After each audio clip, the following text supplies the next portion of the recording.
আসসালামু আলাইকুম everyone, welcome to প্যাকতাস ভিডিও কুকিং।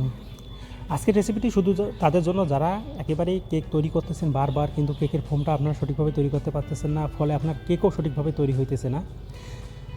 এই ধরনের যারা আছেন তাদের জন্য আজকের রেসিপি। আপনাদের আজকে সঠিক প্রসেসে কীভাবে কেকের ফোম তৈরি করবেন তার আমি সমস্ত প্রক্রিয়াটি তুলে ধরার চেষ্টা করব। এই রেসিপির জন্য আমি প্রথমেই নিয়েছি দুটো ডিম দুটো নেওয়ার পরে ডিমের কুসুম দুটো তুলে নিয়েছি। তারপরে ডিমের যে পানিটা আছে এই পানিটা আমি ফেটিয়ে নিয়েছি প্রায় আনুমানিক 7 থেকে 8 মিনিট। 7 থেকে 8 মিনিট ফেটার পরে তারপরে এরকম ফেনা হয়ে যাবে।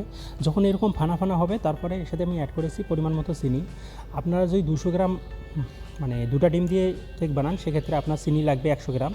আমি প্রথমে আনুমানিক 50 গ্রাম চিনি দিয়ে নিয়েছি। চিনি দিয়ে এটা ভালোভাবে গুলিয়ে নিয়েছি। গুলিয়ে নেওয়ার পরে আবার বাদবাকিটা চিনিটা দিয়ে দিয়েছি। চিনিটা আপনারা 2 স্টেপে দেওয়ার চেষ্টা করবেন। এক স্টেপে যদি একেবারে বেশি চিনি হয়ে যায় সেক্ষেত্রে আপনার চিনিটা সঠিকভাবে গলবে না। তারপর আপনার চিনিটা ভালোভাবে গলিয়ে নেবেন। এখানে আপনার সময় লাগবে প্রায় 5 থেকে 6 মিনিট। যখন আপনার চিনিটা সম্পূর্ণরূপে গলে যাবে তখন আপনি এখানে ডিমের কুসুমটা অ্যাড করে নিন। ডিমের কুসুমটা অ্যাড করার পরে ডিমের কুসুমটা ভালোভাবে ফেটে নিন। ডিমের কুসুমটা ফাটাতে আপনার এখানে বেশি সময় লাগবে না, 2 থেকে 2.5 মিনিটের ভিতরে আপনার ডিমের কুসুমটা ফেটানো হয়ে যাবে। যখন ডিমের কুসুমটা ফেটানো হয়ে যাবে তখন আমি এর সাথে অ্যাড করেছি 50 গ্রাম সয়াবিন তেল। এই 50 গ্রাম সয়াবিন তেলটা দেওয়ার পরে আবার সয়াবিন তেলটা ভালোভাবে মিক্স করে নিব। কেক তৈরির মূল উপাদানই হলো কেকের ফোমটা তৈরি করা, আর সেই ফোমটা যদি আপনি সঠিক প্রসেসে তৈরি না করেন আপনাকে এখানে স্টেপ বাই স্টেপ ফলো করতে হবে এবং সঠিক প্রসেসে ফোমটা তৈরি করতে হবে। তারপর তেলটা দেওয়ার পরে তেলটা যখন ভালোভাবে মিক্সার হয়ে গেছে তখন আমি এর সাথে অ্যাড করেছি ময়দা।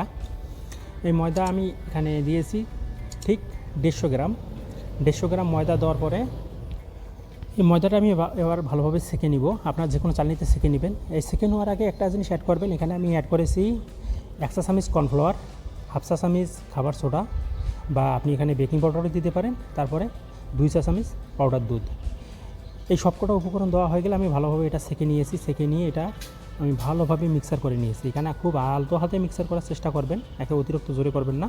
আমি কিছুটা সময় টেনে দেখিয়েছি, সে কারণে মনে হইতেছে আপনাদের জোরে জোরে করেছি, আসলে না, আমি খুব আলতো হাতেই করেছি। এটা যেহেতু এটা সময়ের ব্যাপার সেহেতু এটা আলতো হাতে ব্যবহারের চেষ্টা করবেন এবং কোনো ধরনের যাতে দানা দানা না থাকে সেদিকটা ভালোভাবে লক্ষ্য রাখবেন।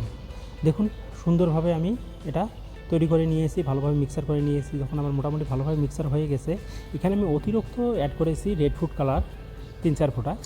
আপনারা ইচ্ছা করলে দিলেও দিতে পারেন, না দিলেও নাই। রেড ফুড কালারটা দিলে কেকের ফ্লেভারটা অন্যরকম আসে।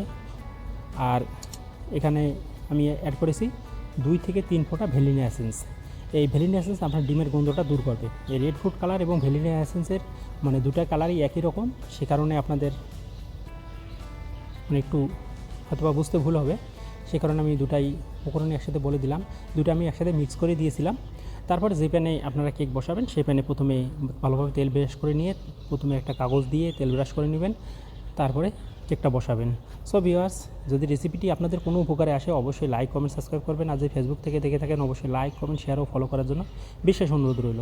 আর যদি এই ভিডিও সম্বন্ধে আপনাদের কোনো মন্তব্য থাকে কমেন্ট বক্সে কমেন্ট করবেন।